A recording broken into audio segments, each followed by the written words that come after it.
from the outside know that the couple of challenges that come in are going to be a handful, particularly in the 1500. Timothy Chariot, as I said, the former world champion. I was chatting to him today and he said, my next big race is going to be a 5,000. I'm really getting stronger and moving up to the bigger distances. He's changed his training group recently and he says, though, he's in great shape coming into this. Shepo Shite from South Africa, 332 man. And although he might be not one of the big names, he's not one to be not considered. Of course, Yared Nuguse and Kerr and Cole Hocker, the Olympic champion, they know each other so well. There's never much to choose between them when they are flying at full force, at full speed.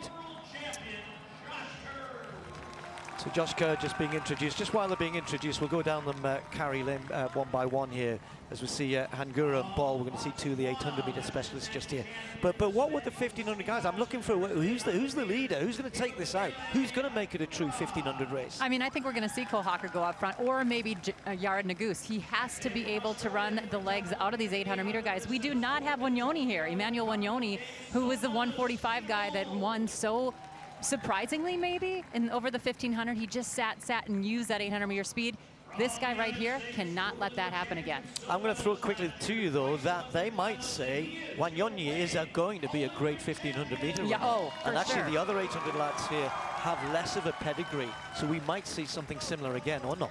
I don't think so. I mean, this guy, Marco Arup, I mean, he is a guy that is a true 800-meter specialist. He's been running really well over the mile here and there, but we don't see it very much. And so he's going to use that 800-meter speed as well. So I think that Cole Hocker and I think that Yared Nuguse has to run the wheels out. And then this is the question mark right here, Josh Kerr. And just to remind you, all of our racers wearing the red number, the challengers wearing the white number. So where they go, 3 3/4 laps of the track. Conditions pretty good, a little bit of a breeze down the back straight.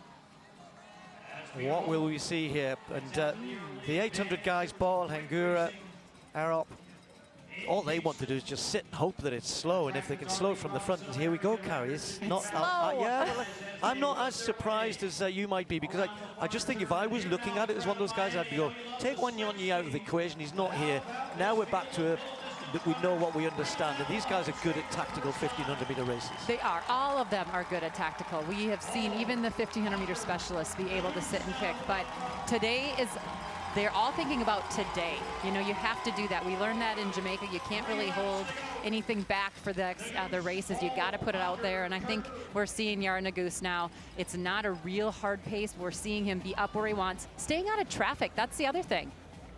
Yeah, out of traffic, out of trouble when it's slow. Sometimes it gets some pushing and shoving, clipping heels. Hocker immediately moves up behind him. And Ball, Site. Josh Kerr just sitting a little bit back. Timothy Chariot with that distinguishable forward lean of his that he's always had his whole career. You always know where Timothy is in the pack. But he's just going to follow, perhaps, Josh Kerr as he moves up a little closer. Hangura, Arup at the back, the two 800 men. Yeah, I think Timothy Chariot, we're going to see him right there, kind of in the multicolor vest there, about in what is he, 5th, 6th right now? You know, he is the one I think that can let the race happen. He's now just opening up his outdoor season. He can watch what's going on in front, but I like what Nuguse is doing here right now. He's keeping the pressure on. Cole Hocker's right where he likes to be. Josh Kerr, though, just a little bit further back than I thought. He said he's had a really good month. He feels good. His body feels good. Now he's had those 2 races. He had that opener, and I kind of thought he'd be up a little bit more ready to pounce. So we'll have to see what he does here in this lap.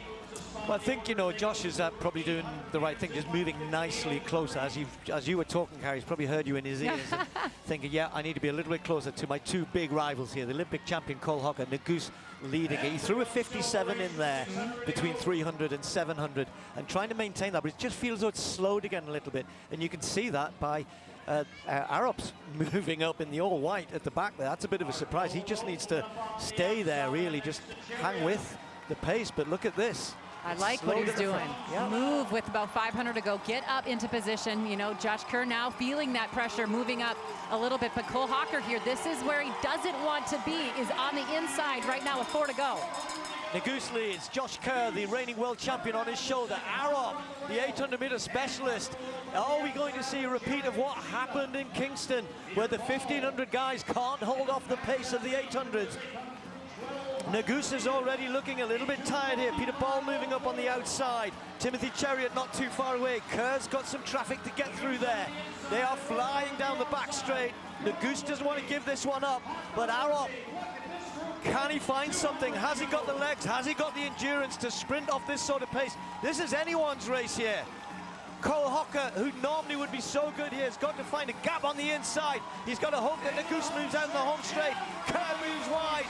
And on the inside, Hocker's got no space here. It's Josh Kerr, the reigning world champion, who's just found a little bit extra this time.